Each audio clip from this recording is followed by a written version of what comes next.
grown up kind of watching these games. You've watched the OUs and Texases and the Bedlams and for a short stint, I guess, rather, the Baylor TCUs and the Baylor Texas Techs and all that kind of stuff. So, with that being said, man, what do you think is going to happen with this Texas OU, split? And then, what's going to happen with the Big 12? Yeah, my goodness, man. I mean, here we are. It's been, a week or two. So it's kind of settled in. First of all, speaking of fans and fanship, I think it's hilarious when something like this comes out. OU Texas leaving the Big 12, going to the SEC. All the guys at SEC Media Day are talking about it, and Big 12 Media Day, and so on and so forth. The fans freak out. Right. And I every think time. it is so funny. But what fans also don't know is that most of the information, like, I would have family members that would text me and be like, hey, what's happening? Or did you hear about this? And I'm like, what? What are you talking about? They think that we're like the insiders, right? In the know. We don't hear anything. We see it on Twitter. Yeah, we see it from them. Like, that's where we see it too. So this comes out. I'm texting some people. They're like, I don't think this is true. We hadn't heard about anything up at OU. And sure enough, it starts to kind of manifest. And here we are. Golly, man. I was initially a huge fan of it. Being an OU and A&M guy, now they're both in the same conference. I was a big fan of it. In terms of the Big 12 as a whole, that's what I'm saying, man. Are we going to be here in a couple weeks? They said Crazy. 2025, but I just don't see that happen. Yeah. But what are your thoughts? I mean, I don't know. You got Oklahoma, who's, with Lincoln Riley, they've been to several college football playoffs now. They've won 6 Big 12 championships in a row. Do they have what it takes from a stature standpoint, from a personnel standpoint, and from a mentality standpoint to go play in the SEC? And then same thing for Texas. They've been a little up and down. They were in the Sugar Bowl a few years ago and played well. Sam Ellinger's gone. He was kind of the glue that held it together. Right. What do you see we'll start with OU and then go into Texas. How do they transition into the SEC? Man, I tell you what, I think based off of what I've seen the last few years, what Lincoln Riley does week in and week out is so impressive. And I think what's really interesting about the SEC as a whole, and thinking about what's coming in, Big 12 has always been a speed deal, right? It's always, quick huddles. There's not a whole lot of this ground and pound type stuff, right? The SEC's kind of changing a little bit. I mean, you saw, Mac Jones, Alabama last year. Those teams are starting to get this up-tempo type of play. And so, man, as the true, old school football is starting to leave the SEC a little bit, Lincoln Riley can recruit. He can recruit a kid from Washington State. He can recruit a kid from Florida. And the other part is those kids want to be there. They want to be under Lincoln Riley. So I think it's going to be really, really unique to see this kind of unfold and see the map from a recruiting, type of play that they can put together. Down in Austin, I don't know. It's a different story. It's not Texas of old anymore. It's not one of those things they slap an offer on your table when you're in high school and be like, oh my gosh, I just got an offer from Texas. I'm going. Guys are like, man, who are Texas? Who is Texas? This is their third coach in 7 years. It's different. I don't even know if that's actually right. We got to fact check. Less years than that. Less years than that. Yeah. So they're kind of in this identity crisis right now. They kind of keep going for who's the hot hand. We'll see if Sark can do it. I think what he did at Alabama was really impressive. Saban's known for doing that, turning assistants, kind of revitalizing their career and sending them off. Lane Kiffin at Ole Miss now is doing a great job. But I tell you what's going to be really interesting is how this Texas state shapes out. A&M doesn't have that SEC pool anymore. Now kids might want to go back to Texas because of what, Texas is as of old. Can they play? And then OU recruiting nationally. I mean, I think it's going to be really, really interesting to see how Lincoln Riley can put guys in places to be successful and go up against these big touted, defenses that has always been known in the SEC. Your thoughts? Yeah, no, I agree with you. I think it is different, right? For people to come out and say that these two teams are not going to be able to compete, I think is a little outlandish. Right. They're going to compete. Right. They are going to have to change their recruiting style, change their playing style to be able to compete week in and week out. But it's no different than A&M going from the Big 12 to the SEC. That's right. Sure, they have Johnny Football to kind of bridge the gap, so they have a great year their first year in. But let's be honest, they're there now. They've started to recruit the guys. Jimbo Fisher's done a great job down there. I have a unique perspective because even though it was for a year apiece, I played for Lincoln Riley. He was our offensive coordinator my last year at Oklahoma. Think the world of him. And then I played for Steve Sarkisian. He was the offensive coordinator when I was with the Atlanta Falcons. That's right. That's right.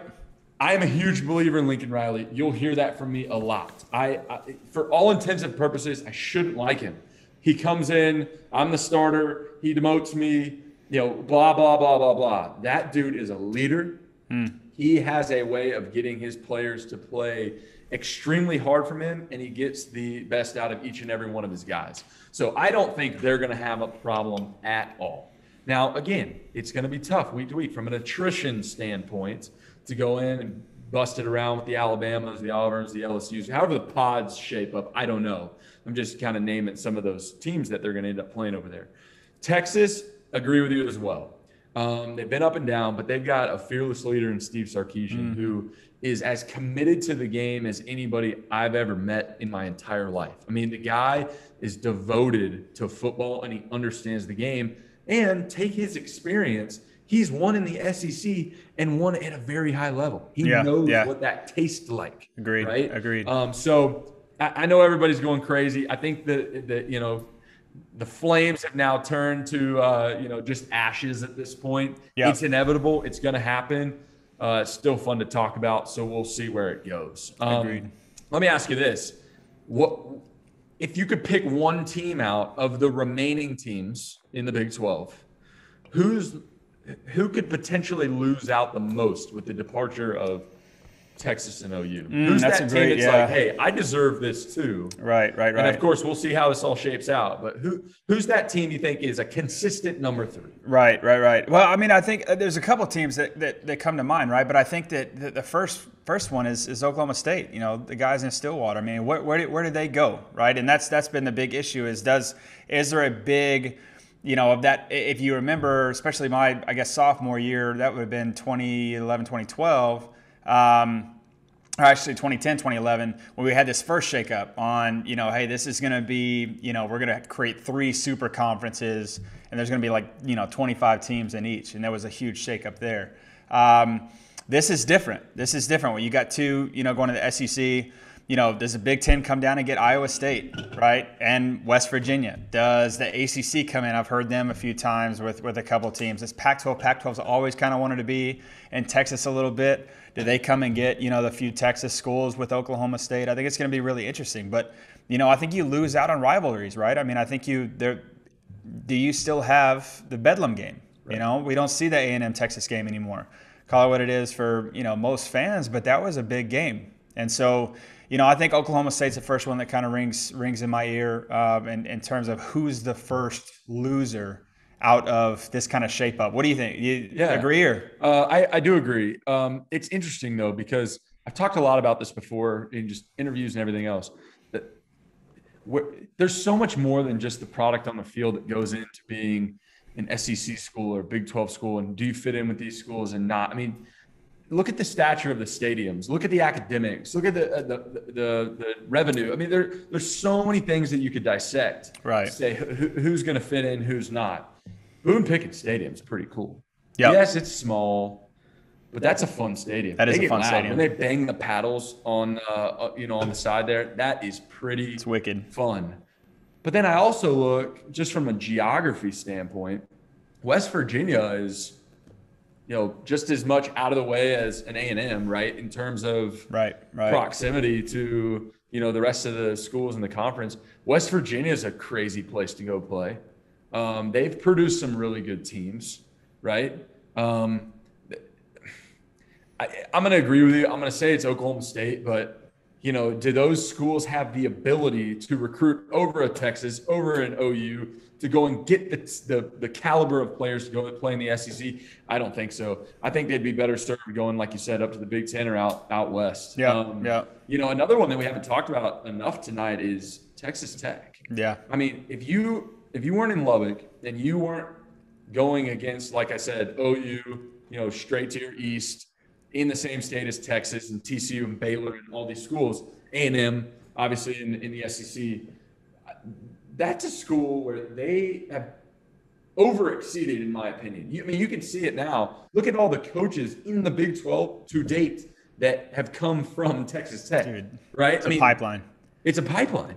And outside of the Big 12. I mean, the Mike Leaches of the world, the Cliffs. The Cliffs of the world, right? I mean, Tech has got a unique position of success there. Do they fit in with the SEC at this point? Absolutely not. But I don't know, man. It'll be really neat. I think we're going to see, like I said earlier, a lot of fans completely freak out about the mix-up as it unfolds. But you know, we'll see from a money standpoint and everything else. It'll be interesting.